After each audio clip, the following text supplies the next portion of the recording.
Assalamualaikum warahmatullahi wabarakatuh.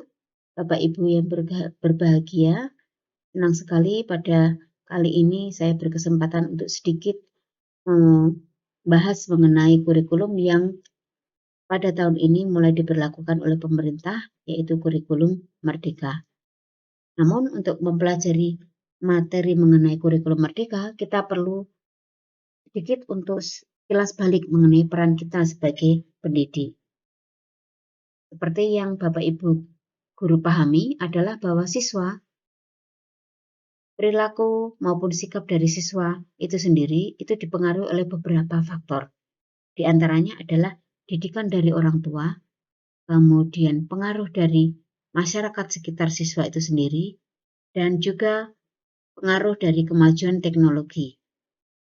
Maka dalam hal ini, guru memiliki peranan penting untuk mendampingi dan melatih kecakapan hidup dari siswa sehingga siswa mampu menjadi manusia seutuhnya. Guru tidak hanya berperan penting dalam mentransfer pengetahuan. Idealnya adalah bahwa guru juga selain memberikan transfer pengetahuan, guru juga mampu untuk mendidik keterampilan berpikir, serta bertanggung jawab untuk mengembangkan kecerdasan batin dari anak. Sehingga diharapkan anak mampu untuk tumbuh dan berkembang sesuai dengan kodratnya, sehingga mampu menjadi manusia seutuhnya. Seperti yang kita pahami selama ini, bahwa pendidikan kita yang telah terjadi selama 1 abad ini terdiri dari beberapa macam. Yang pertama adalah pendidikan yang dijalani ketika zaman kolonial. Dalam hal ini pendidikan ini lebih banyak dipengaruhi oleh perintah dan sanksi. Kemudian ada juga sistem Among yang terdiri dari Ing Ngarso Sung Tulodo, Ing Madya Mangunkarso, Tutwuri Handayani. Kemudian kita juga mengenal ada pendidikan kultural. Pendidikan kultural ini berdasarkan pada garis bangsa dan budaya. Menurut Ki Hajar Dewantoro, bahwa pendidikan yang sesuai dengan bangsa kita adalah pendidikan yang humanis, kerakyatan, dan kebangsaan. Untuk membentuk manusia seutuhnya, maka pendidikan itu sangat diperlukan. Dalam hal ini pendidikan memberikan didikan lahir maupun batin, sehingga mampu untuk membentuk manusia merdeka. Definisi dari manusia merdeka adalah manusia yang dapat memerintah dan menguasai dirinya. Nah, pengembangan budi pekerti ini dapat berupa olah cipta atau pikiran, olah karakter atau budi pekerti, olah karsa atau kemauan, dan olah raga atau jasmani. Untuk mendampingi murid dengan utuh dan menyeluruh, maka ada beberapa hal yang kita perlu cermati dari Ki Hajar Dewantoro. Yang pertama, segala perubahan yang terjadi pada murid dihubungkan dengan kodrat keadaan, baik alam maupun zaman. Yang kedua, pengaruh dari luar hendaknya tetap dipilah mana yang sesuai dengan kearifan lokal, sosial, budaya Indonesia. Apakah yang dimaksud dengan kodrat alam? Kodrat alam ini berkaitan dengan sifat dan bentuk lingkungan di mana mereka berada. Pendidikan sebagai salah satu instrumen pengembangan akal budi sesuai dengan kodrat alamnya, maka guru jangan hanya memberikan pengetahuan yang perlu dan baik saja, tetapi yang manfaat untuk keperluan lahir batin dalam hidup bersama, menurut Ki Hajar Dewantoro. Kemudian apakah yang dimaksud dengan kodrat zaman? Kodrat zaman adalah bagian dasar pendidikan murid yang berhubungan dengan isi dan irama. Dalam hal ini, kodrat zaman di abad keterampilan abad 21 adalah yang diperlukan di sini adalah kemampuan untuk berpikir kritis dan solutif, kemampuan untuk kreatif dan inovatif, kemampuan berkomunikasi, maupun kemampuan kolaborasi. Ki Hajar Dewantoro menyatakan bahwa anak-anak hidup dan tumbuh sesuai kodratnya sendiri. Pendidik hanya dapat merawat dan menuntun tumbuhnya kodrat itu. Dalam pendidikan ada asas trikon yang perlu kita pelajari. Asas trikon itu terdiri dari kontinu, konvergen, dan konsentris. Asas kontinu, pengembangan secara berkesinambungan dilakukan terus-menerus dengan perencanaan yang baik. Dalam hal ini, peran guru adalah membantu murid dalam mengelola respon-respon dan perasaan untuk menemukan dan menentukan tujuan belajarnya.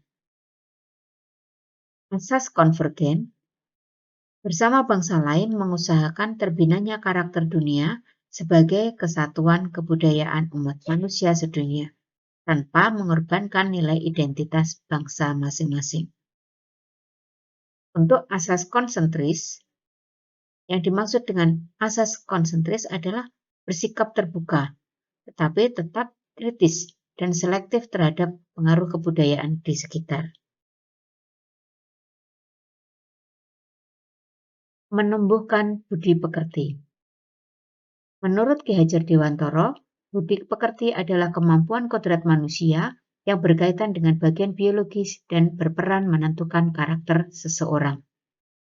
Bagian biologi sendiri adalah bagian yang berhubungan dengan rasa dan tidak dapat berubah, misal rasa malu, takut, egois, dan sebagainya. Bagian intelligible, bagian ini berhubungan dengan kemampuan kognitif atau berpikir menyerap pengetahuan. Dan bagian ini dapat dirubah, misalnya kecakapan pikiran, kemampuan menyerap pengetahuan, dan seterusnya. Watak atau budi pekerti merupakan kodrat setiap manusia, sehingga kita sebagai pendidik perlu memahami kodrat itu dan dapat mendampingi tumbuhnya kecakapan budi pekerti murid dalam kegiatan-kegiatan pembelajaran yang dialaminya, menurut Ki Hajar Dewantara.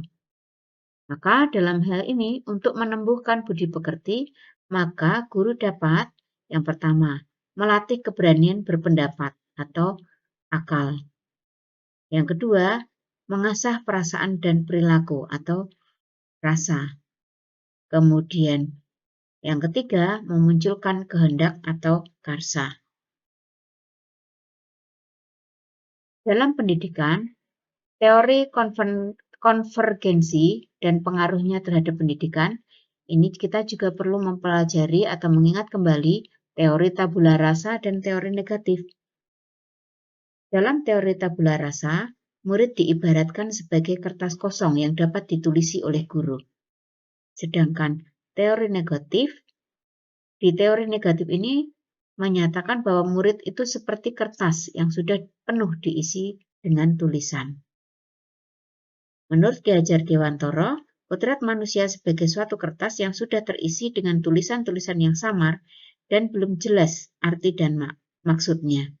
Maka, tugas pendidikan adalah memperjelas dan menebalkan arti dari tulisan-tulisan itu.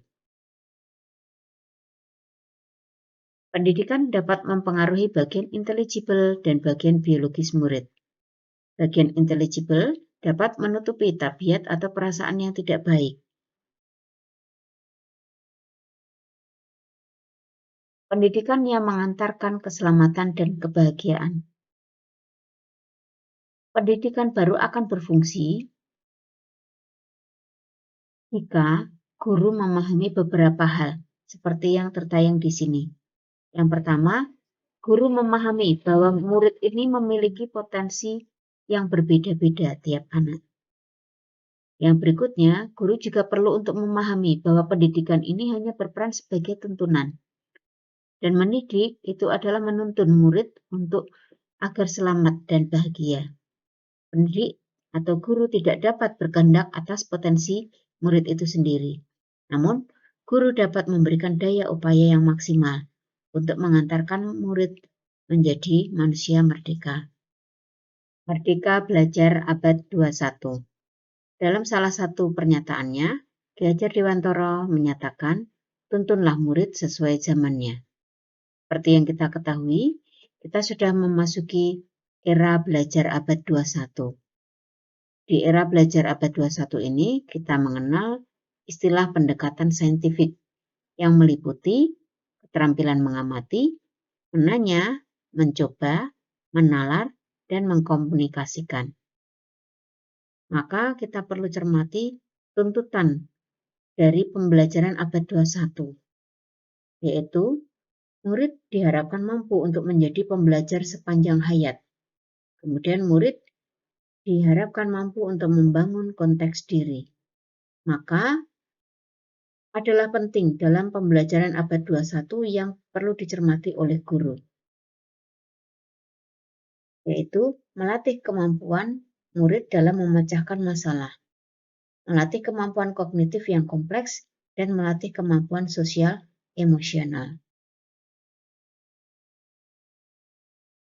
Dalam Merdeka Belajar abad 21, ada beberapa hal yang perlu guru ingat. Yang pertama, mengenai kompetensi literasi yang perlu dikuasai oleh siswa. Dalam hal ini, literasinya meliputi literasi bahasa, matematika, sains, digital, dan finansial. Kemudian ada 4 keterampilan yang perlu dikuasai oleh siswa, yaitu keterampilan berpikir kritis atau critical thinking, kemudian kreatif, kolaborasi atau kerjasama, dan komunikasi. Maka guru perlu untuk melatih siswa untuk memiliki pola pikir pembelajar, yaitu keyakinan untuk terus berkembang dan berprestasi. Dalam hal ini, pembelajaran yang sesuai dengan Merdeka Belajar abad 21 adalah pembelajaran yang berbasis proyek. Kita perlu mengingat pula bahwa pendidikan karakter itu sama pentingnya dengan kecakapan kognitif. Maka dalam kurikulum Merdeka yang diterapkan mulai tahun ini, kita akan mengenal yang disebut dengan istilah profil pelajar Pancasila, yang terdiri dari beberapa dimensi, yaitu beriman dan bertakwa kepada Tuhan Yang Maha Esa dan berakhlak mulia, kemudian bergotong royong, mandiri, bernalar kritis, kreatif, dan kebinekaan global. Untuk mewujudkan cita-cita itu, maka peran keluarga, sekolah, dan masyarakat itu sangat penting, yang kita kenal dengan sebutan Trisentra Pendidikan, yang terdiri dari keluarga, sekolah, dan masyarakat. Masing-masing memiliki peranan yang saling berkaitan. Alam keluarga, di keluarga inilah siswa mendapatkan dasar pendidikan yang pertama. Kemudian alam perguruan atau sekolah, sekolah memiliki peranan untuk melakukan pengembangan kecakapan berpikir dari siswa. Kemudian di alam masyarakat sendiri, masyarakat berperan penting sebagai penguat pendidikan dalam kecerdasan budi pekerti maupun sosial emosional. Demikian sedikit yang bisa saya sampaikan yang berkaitan dengan kurikulum Merdeka. Mudah-mudahan apa-apa yang saya sampaikan di sini bisa bermanfaat. Terima kasih atas perhatiannya. Assalamualaikum warahmatullahi wabarakatuh.